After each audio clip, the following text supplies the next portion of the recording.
People keep saying that my Frogman footage is fake, and I'm gonna get proof that the Frogman exists. Morning, sunshine! We're in! Let's do this, man. Do you have something to say about Frogman? Frogman, that's what put Loveland on the map. So are you a Frogman fan? That what brings you folks to town? We're actually making a documentary. Is he an ancient god?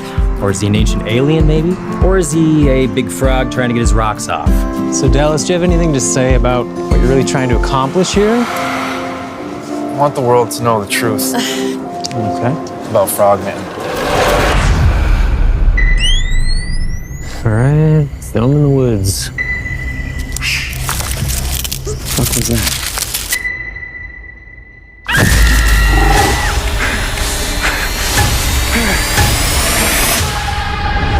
I saw Frogman as a kid, and what I saw was a real thing. I think it's time for you folks to head on home. But I know what I saw that day. And I'm gonna get irrefutable proof. Oh my god. The Frogman exists. Are you getting all this? Whoa. That's the slime from the tree. He was here.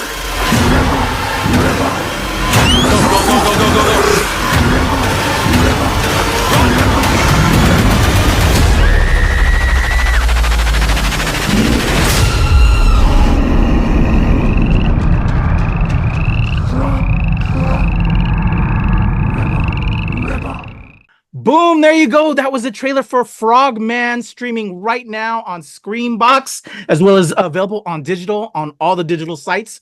It's your boy Kuya P. This is Nerds Rule the World, and joining me to talk all things Frogman, I have writer, director, Anthony Cousins. How are you, sir? I'm doing good. Thanks for having me. Awesome, man. I'm shooting off air horns right now. We love to celebrate filmmakers, my fellow filmmakers, because as a creative myself, man, when we're not, in the trenches, in production, it's all about promoting and supporting our creative community, man, because it's what I love, it's what I enjoy, and I'm all about supporting my fellow creatives. So salute to you, sir. You got it out there. It's available right now on SCREAMBOX. What are the vibes right now? People are checking out this crazy frog found footage film piece that is just bonkers, man. How is the energy right now with you? Dude, it's so fun. I mean, because we released a few months ago, and like the last, I'd say, month and a half has been pretty quiet. It's still, getting some messages, getting some new views and stuff like that. But like the excitement had kind of died down. So it's like, it's so awesome to have this like second life, this second wind with SCREAMBOX, and they've been incredible to work with. They've been so fun when it comes to promoting this thing. Dope, man. Congrats, man. Again, it takes a lot of hard work, a lot of love, a lot of patience to get our works across that finish line. I'm sure post can take a while. Just everything can be a lot. So Frogman, man, where did this wild found footage film come from? A lot of us filmmakers, we got inspired, I know myself included, Blair Witch. I live in the DC area, and so those guys are like Maryland guys. I used to walk in the woods where they filmed Blair Witch. I actually filmed a couple projects in the woods where they filmed Blair Witch. Was that one of them for you? What inspired Frogman that made you put fingers to keyboard or pen to pad? For sure. Blair Witch is probably the number one inspiration. Definitely. I think the elevator pitch when everyone was like, what is Frogman? What are you doing? I was just like, it's Blair Witch with the frog. That's it. And Willow Creek, that was another huge inspiration for me. Bobcat Goldthwait's Bigfoot movie. I love that movie. But yeah, he got away with something that we couldn't. I didn't think. We're like, he didn't have to show a Bigfoot. Because everyone knows Bigfoot. There's no one that doesn't know Bigfoot. We all have seen so many different iterations of Bigfoot. No one's seen a Frogman on film yet. So like we had to show him. We had to go all the way at the end, Definitely. So again, let's go into love the cinemas, the films that helped show us that we can do it. But was there like frogs you dealt with in the past? Like tell me about the light bulbs. Like the story, where did this come from?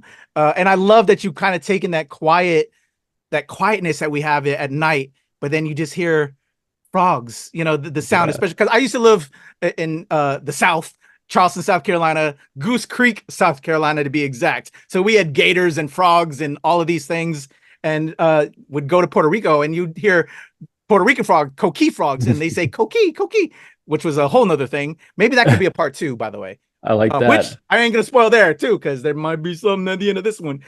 But where did the light bulbs go off? Like, did you used to capture frogs? Was this rooted in anything personal, or just trying to find the next project as you were working a lot of other great indie horrors that I saw that you've done?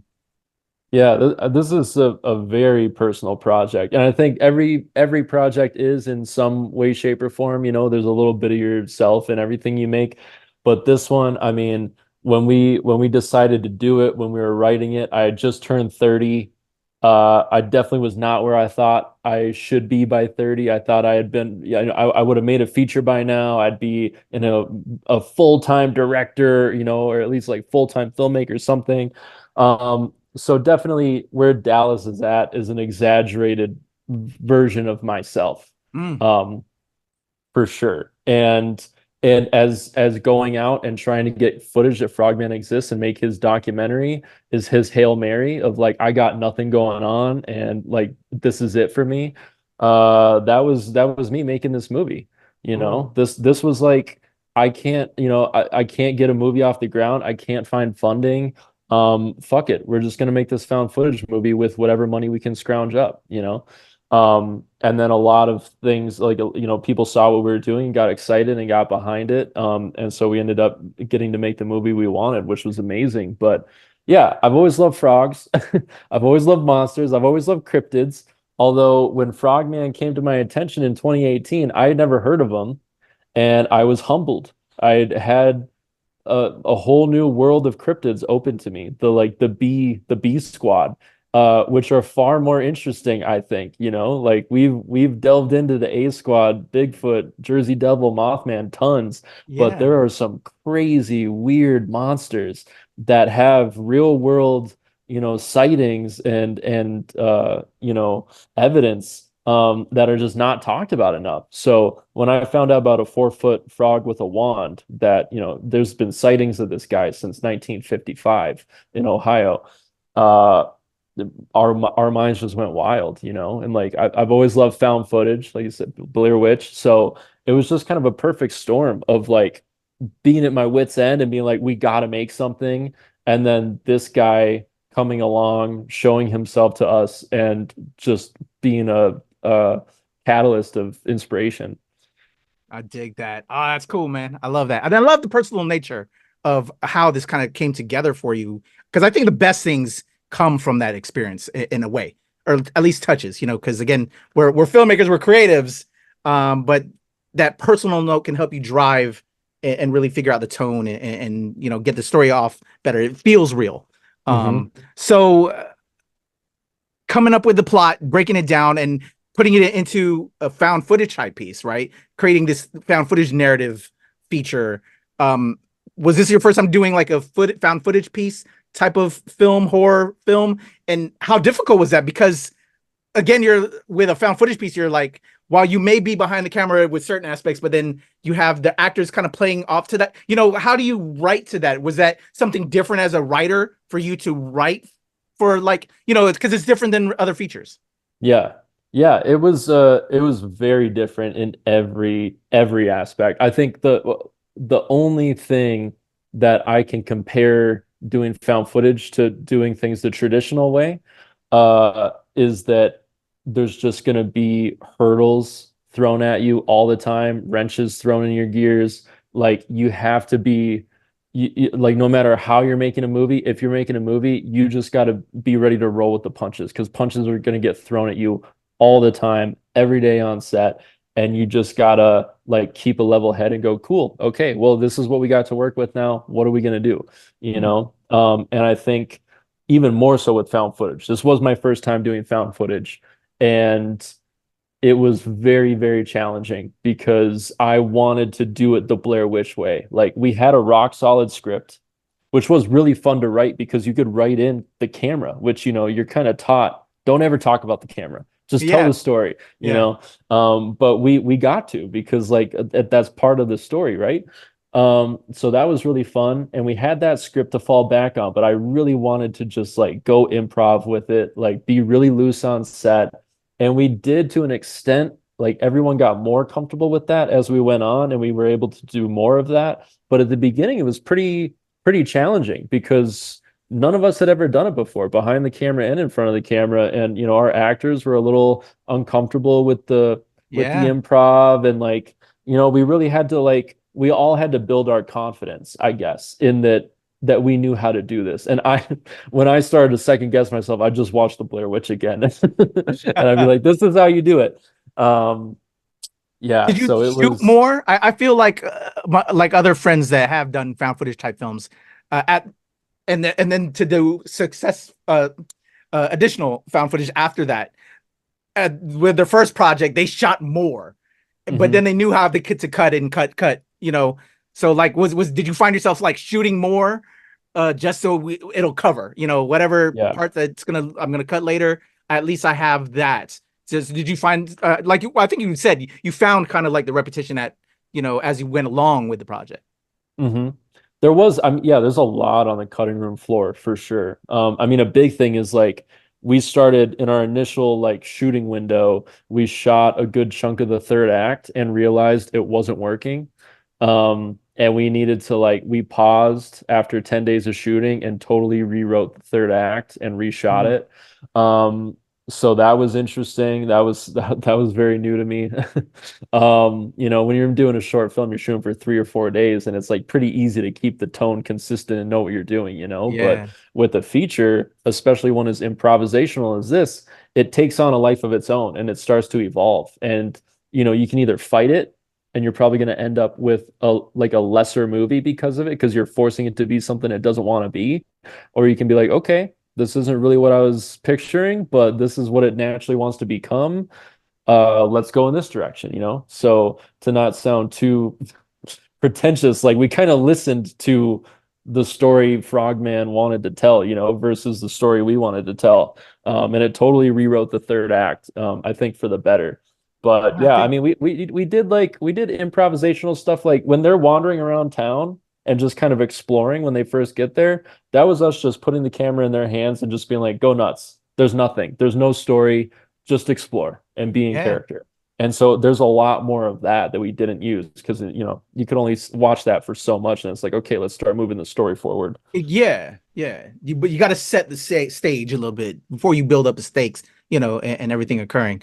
I dig that though. And I have a lot of other friends that are also fellow filmmakers that watch this. So I love this exchange of pro tips, if you will. You know, what was some of the biggest lessons you learned in the pre-production of making this all happen? And then I also want to get to the man himself, Frogman, and the special effects and what you did to pull him off and how that was. If you can give me more about assembling your team and putting this together and getting your cast together. Yeah, I mean, this was kind of like an all-star team of people I had already worked with. I don't think there was anyone new on the team, honestly. You know, a couple, you know, like day player actors here and there were new to me, first time collaborators, but everybody else, my co-writer I've been working with for years, Nate has starred in almost all my shorts. Chelsea, who plays Amy, she stars in my Scare Package segments. Benny, who plays Scotty, I hadn't worked with as an actor before, but he also works behind the scenes on movies. So him and I have crewed together a bunch on different features, other people's features. So we wrote the roles for them, so that they could be themselves as much as possible to kind of assist with the improv and, you know, the naturalistic feel we wanted. And yeah, I mean, I shot it reluctantly. I shot it myself. Which I think was the only way to do it, to, you know, because I just knew how to move the camera and all that. And sometimes it's the actors operating, and they did an awesome job too. But yeah, it was just like, you know, doing this for over 10 years, making short films and stuff, and working in the film industry with these people as my peers. Like, it was just kind of like, all right, guys, like, I'm doing it. I'm making a feature. Like, who wants to come along? And people were so giving with their time and creativity on this one. I love the film families that we create, man. That's awesome. It's great you have one to help build and just express yourselves. And I love that energy. So you got your team together, you got the script together, you're putting it all together. Before I get to that question, Frogman, I brought it up a second ago. Frogman. Okay, Blair Witch. You know, everybody did well. You said like Willow Creek with Bigfoot. You know, sometimes we got to show. This time you had to show it, right? As you said earlier. Yeah. Okay, what was that assignment like? Okay, I got the script. We got the cast. How are we gonna pull off this fucking Frogman effect? You did show him. You used a real frog, and I don't want to spoil because I did have the opportunity to check it out. Thank you. How did you pull that off? What was that like on assembling this character together? It was tricky, man, because if you watch the stuff I've done before this, it's all really effects heavy, and it's always been the same team. Ryan Shadley is my buddy of over 10 years, and he does all my effects. He's incredible. But everything up until this, we've known, like, okay, this is the shot, this is the lighting, this is the location, this is all we'll need to see. You know, like once, you know, after 5 seconds, the effect's dead, and we move on. You know, and this was like, the effects were just as improvisational as everything else, and they had to be just as loose. So it was like, look, here's what I think we're gonna see, but I don't know. I mean, we're gonna go out there in the woods, and we're gonna do whatever we need to do, and maybe we come up with new stuff on the spot. So this guy needs to work from head to toe. We need a full guy in a suit monster.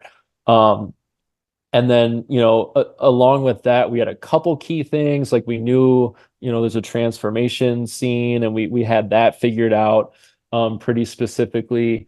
But there's a lot of stuff in the third act I won't spoil that we like came up with late in the game. Because you were going to see a lot less of Frogman actually originally, and that was one of those third act things where we shot all we had written with Frogman, and it was like, that's it. That's not enough. Like, there was always going to be a lot of crazy stuff going on in the third act, but it was going to be focused on Frogman adjacent stuff instead of him specifically. And it was like, we need more Frogman in this movie. So we added a bunch of crazy things. One thing, not a total spoiler because it's part of the true legend of Frogman, is that he has a wand. We didn't have the wand at first. I was reluctant to include that because I was like, is that too silly? And then we start making the movie, and it was like, who am I kidding? This is all so fucking ridiculous. Like, let's have the wand in there, you know? And that's, I can't believe it. Like, this movie, I don't know what this movie would be without that. It's like such a pivotal part of it, you know? So yeah, the effects were super fun. So you actually had somebody in the suit? Yeah. Wow. 3 people don that suit at different times. Yeah. Who owns the suit? Who still has the suit? It's a mess. It's like destroyed, but it's at Ryan's studio. The head is in decent shape, but you know, that was another thing, is I told them from the beginning, we're only ever going to see this thing in high 8 resolution, and there's going to be distortion over it. So like, they probably would have killed me if they made the most like perfect, you know, down to the pore suit, and then that's all we saw of it, you know? So I warned them ahead of time, like, hey, you have this much forgiveness. So like, you know, go into it knowing that.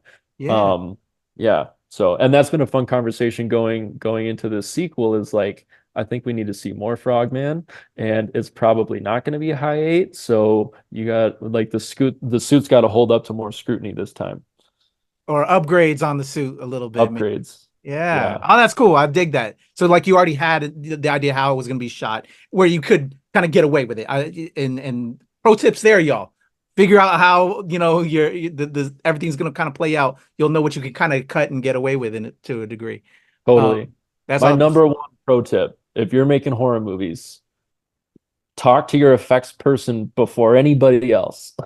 Like, you know, if you're making a creature feature, the creature's the star. If you're making a slasher movie, the kills are the star. Like, if you're making any kind of horror movie, the effects are in a lot of ways the star, you know? So like, get that stuff figured out, because I've seen time and time again effects be an afterthought for people, and it's really frustrating, because then you don't get the best you possibly could get, you know, and your effects team doesn't feel taken care of, or, you know, they don't feel as important as your stars, and they absolutely are when you're making this kind of movie.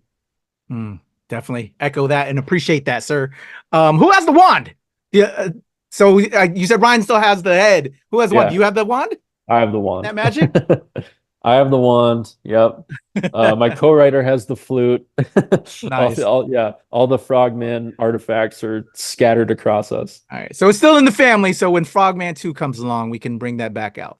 Yeah. All right. So before we get to that, and I don't want to spoil there, but, sometimes people expect slashers or expect, sequels, maybe, especially if it does well. And we want it to do well, y'all. Go see it on SCREAMBOX as well as digital. Links will be in the description below. Separating yourself from other found footage films. So you were going to create this and do this and kind of homage to found footage. Were there kind of like button points? Oh, we got to do stylistically, or how did you want to separate yourselves as well with the Frogman project? For sure. I think, as many things that we looked at other movies for inspiration for, we're also looking at what are we going to do different, because I really am a true found footage fan. I love that stuff. And there are certain rules that I wanted to adhere by, but then there's stuff not generally done in found footage that I really wanted to expand upon. I mean, one thing was I really wanted to shoot on high 8, but of course we couldn't do a period piece. We didn't have the budget to get old cars and make it all take place in 99 or whatever. So, we came up with a story reason as to why they would shoot a movie in 2023 on that camera. That was really important to me, and really being able to capture all the craziness you capture on camera without ever thinking why the hell are they still filming? I think in this movie it's very clear why the camera is still rolling, and there's characters saying why the fuck are we still rolling, but you know why. That's always what gets me with found footage is you have to make it have a reason to still be rolling the camera right now. Exactly. And that going into that was also, we really wanted to be character driven and focus on the characters. Whether you like the characters or not, they've been kind of divisive. I think you can at least understand them. And that goes into why the camera would be rolling the whole time, is you understand what is driving these characters, and who they are. Because some of my favorite found footage movies, I couldn't tell you who the characters are in those movies. Right? Characters sometimes take a back seat to everything else that's going on. So we really wanted to try and focus on that. Awesome. Well, I enjoyed my time with it, and I had a lot of fun. And you see so many found footage, and there's certain ones that there's those little things that make sense, and everything made sense here. And I like kind of how it played out and some of the twists you had towards the end. Frogman now again out and available to the world, and as of today, on SCREAMBOX, Anthony. Post Frogman now again, you're getting it out there. You're talking to me, talking to people. We talked maybe Frogman 2, and I don't want to spoil the ending, but what else is on the horizon for Anthony Cousins and everything you got going on? Obviously rolling out Frogman and possibly this Frogman 2. Anything else on the horizon? I'm shooting a short film in July that we'll be submitting to festivals this fall. Just a fun little 7-minute thing.